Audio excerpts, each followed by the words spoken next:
FC Barcelone a officialisé l'arrivée de Pau Victor, jeune attaquant espagnol, en lui offrant un contrat de 5 ans. Cette décision intervient alors que Robert Lewandowski, l'attaquant vedette, approche de la fin de sa carrière. Considéré comme un choix prometteur, Pau Victor est désormais perçu comme l'attaquant de premier plan au sein du club catalan. Son potentiel et ses performances ont convaincu les dirigeants du Barça. Lors de la signature de son contrat, Pau Victor a posé aux côtés du président du FC Barcelone, Joan Laporta. Une image qui symbolise l'engagement du club envers ce jeune talent. Pendant ce temps, le numéro 9 brésilien, Vitor Roque, prépare ses valises pour quitter le club. Arrivé en grande pompe en décembre 2023, il est désormais prêt à être prêté au Real Betis. Pau Victor est le remplaçant immédiat de Vitor Roque. Lors de la pré-saison, il a brillé en tant que meilleur buteur du Barça, inscrivant 3 buts. La saison dernière, Pau Victor a marqué 20 buts avec l'équipe réserve du Barça Athletic. Ses performances ont été essentielles pour propulser l'équipe en barrage de promotion en Segunda Division. Malheureusement, malgré les efforts de Victor, le Barça Athletic a échoué lors des barrages de promotion, perdant contre l'équipe de Cordoba. Avec l'âge avançant, Robert Lewandowski devra bientôt passer le flambeau à la nouvelle génération d'attaquants, dont Pau Victor fait partie. Les supporters du Barça espèrent que Pau Victor saura répondre aux attentes placées en lui et contribuer au succès de l'équipe. Alors que le club catalan se prépare pour la nouvelle saison, l'arrivée de Pau Victor symbolise le renouveau et la confiance dans la jeunesse pour maintenir la tradition de succès du FC Barcelone. Le FC Barcelone est confronté à un dilemme: comment inscrire Dani Olmo à temps pour son premier match à domicile contre l'Athletic Bilbao en Liga? La réponse réside dans la gestion de l'espace salarial. Malheureusement, le club ne dispose pas actuellement de suffisamment d'espace salarial pour inscrire le joueur. Les contraintes financières rendent la tâche difficile. Face à cette situation, le Barça a élaboré un plan B. Si les départs de joueurs ne libèrent pas l'espace nécessaire d'ici demain, ils passeront à l'étape suivante. Selon les informations de Relevo, le club envisage de payer une garantie bancaire pour augmenter temporairement son budget. Cela permettrait d'inscrire Dani Olmo à temps. Cependant, cette option n'est utilisable qu'une fois par saison. Le conseil d'administration devra prendre cette décision avec précaution. Si la dette liée à la garantie bancaire n'était pas remboursée au cours de la saison, le conseil d'administration en serait personnellement responsable. Dans des moments désespérés, il faut prendre des mesures désespérées. Le Barça est prêt à tout pour aligner Dani Olmo lors du choc contre Bilbao. Les supporters attendent avec impatience de voir le nouveau venu en action. La pression est forte sur le club pour résoudre ce problème rapidement. Dani Olmo est un joueur talentueux et le Barça mise beaucoup sur lui. Son intégration dans l'équipe est essentielle pour la saison à venir. En somme, le FC Barcelone doit jongler avec les contraintes financières pour inscrire Dani Olmo à temps. Le plan B est en marche, mais la prudence est de mise. Les temps désespérés appellent des mesures désespérées, semble-t-il. Le défenseur danois Andreas Christensen ne sera pas disponible pour le FC Barcelone pendant 1 mois ou 2 mois. Christensen manquera le match crucial contre l'Athletic Bilbao. Son absence est un coup dur pour l'équipe catalane. Cette blessure vient s'ajouter à une liste déjà longue de joueurs indisponibles pour le Barça. Ronald Araujo, le défenseur central fiable, est également absent jusqu'en décembre. Christensen devra désormais se concentrer sur sa récupération et viser un retour après la pause internationale de septembre. Son absence sera ressentie dans la défense barcelonaise. Outre Christensen et Araujo, d'autres joueurs clés sont actuellement à l'infirmerie. Frenkie de Jong, Ansu Fati, Gabi et Araujo sont également en convalescence. La défense du Barça devra trouver des solutions alternatives en l'absence de Christensen.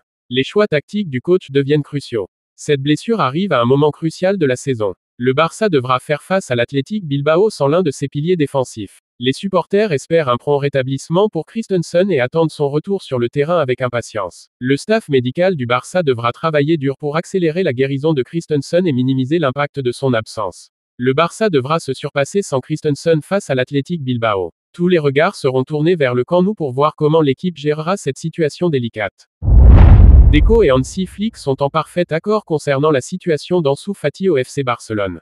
Ansu Fati a su impressionner Flick pendant l'été, malgré une blessure qui l'a éloigné des terrains jusqu'à la pause internationale de septembre. Deco s'oppose fermement à un départ d'Ansu. Selon lui, laisser partir le jeune talent affaiblirait l'attaque du Barça, à moins qu'il ne parvienne à recruter un ailier gauche avant la fin du mercato.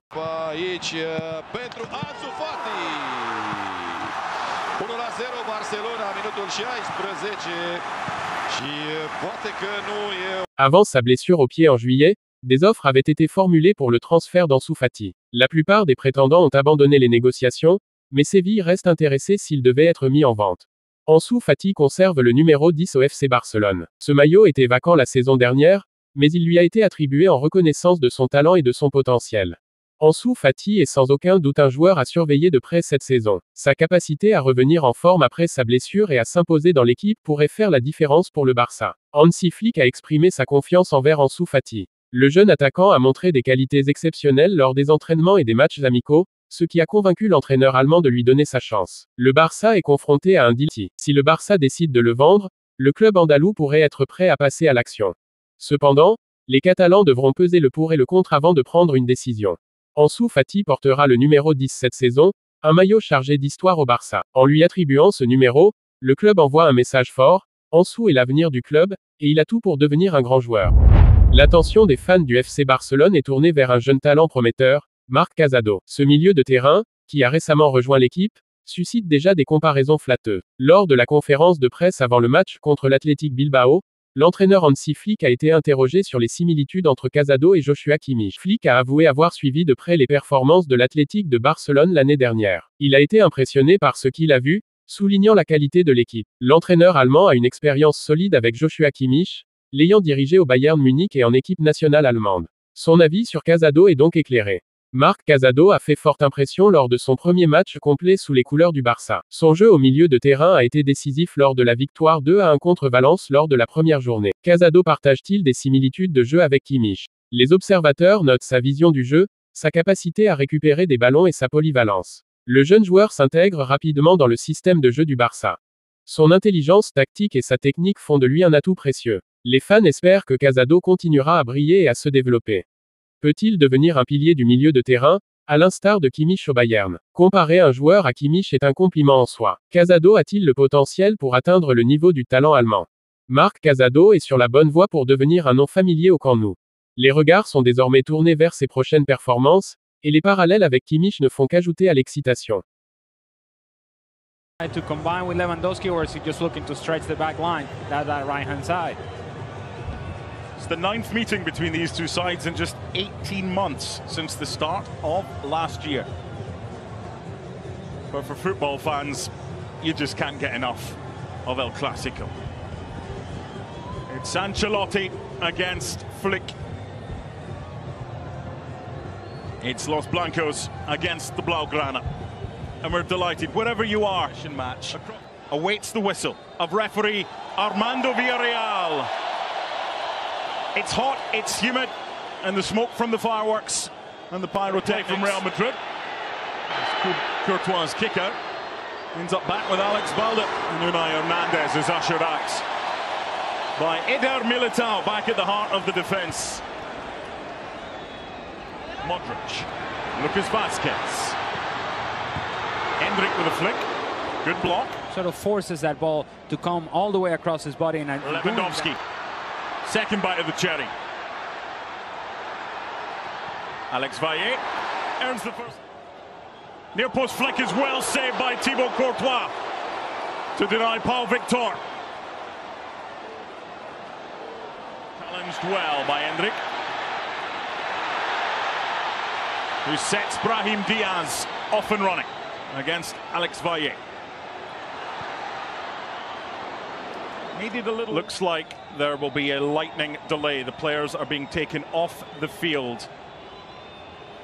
The local authorities and the match commander informing the officials to tell the referee Armando Villarreal there is lightning in the area. So for safety reasons, it's being explained to Carlo Ancelotti, they do not allow any play. There is a severe thunderstorm watch in this area. These conditions expected to last until 9 p.m. local